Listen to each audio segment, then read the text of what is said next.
സ്വാതി മാലിവാളിനെ ആക്രമിച്ച കേസിലെ ചോദ്യം ചെയ്യലിന്റെ പേരിൽ പ്രധാനമന്ത്രി നരേന്ദ്രമോദി കെജ്രിവാളിന്റെ രക്ഷിതാക്കളെ പീഡിപ്പിക്കുന്നുവെന്ന് ആം ആദ്മി പാർട്ടി.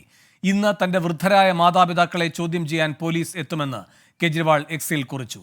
ആർ അച്യുതൻ ഡൽഹിയിൽ നിന്ന് ചേരുന്നു കൂടുതൽ വിവരങ്ങളുമായി. അച്യുതൻ, കെജ്രിവാളിന്റെ അച്ഛനമ്മമാരെയും ചോദ്യം ചെയ്യുമെന്നാണോ അറിയാൻ കഴിയുന്നത്?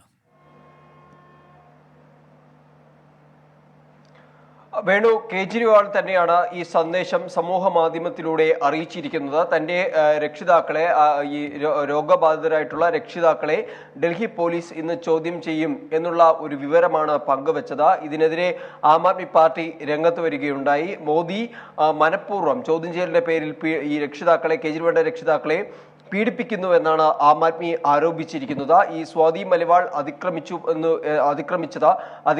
അതിക്രമിക്കപ്പെട്ടത് ഈ കെജ്രിവാളിന്റെ വസതിയിൽ വെച്ചാണ്. അന്നേ ദിവസം രക്ഷിതാക്കൾ അവിടെ ഉണ്ടായിരുന്നു. അതിന്റെ ഒരു അടിസ്ഥാനത്തിൽ കൂടിയാണ് ഡൽഹി പോലീസ് ഈ ചോദ്യം ചെയ്യലിനായി ഒരുങ്ങുന്നത്.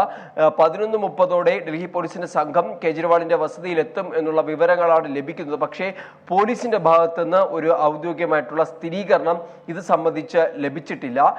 മറിച്ച് കേജ്രിവാളാണ് ഈ വിവരം പുറത്തുവിട്ടിരിക്കുന്നത്. എന്തായാലും സ്വാതി മലിവാളിന്റെ കേസുമായി ബന്ധപ്പെട്ട കേജ്രിവാൾ ഇന്നലെ ഒരു പ്രതികരണവും നടത്തുകയുണ്ടായി. കേസിന് 2 വശങ്ങളുണ്ടെന്നും ഇതിൽ നീതി ലഭിക്കണം എന്നുമാണ് കേജ്രിവാൾ ഈ വിഷയത്തിൽ പ്രതികരിച്ചത്. മറിച്ച് സ്വാതി മലിവാൾ വലിയ രീതിയിലുള്ള പ്രതിരോധം ആം ആദ്മിക്ക് മേൽ ചെലുത്തുന്നുണ്ട്. കാരണം പല തരത്തിലുള്ള ഈ BJP ഏജന്റ് എന്നാണ് തന്നെ മുദ്രകുത്തിയിരിക്കുന്നത്.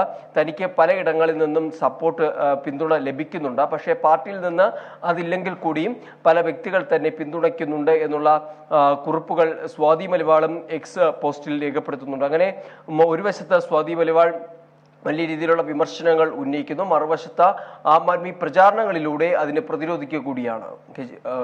ആർ അച്യുതനാണ് ഡൽഹിയിൽ നിന്ന് വിവരങ്ങൾ നൽകിയത്.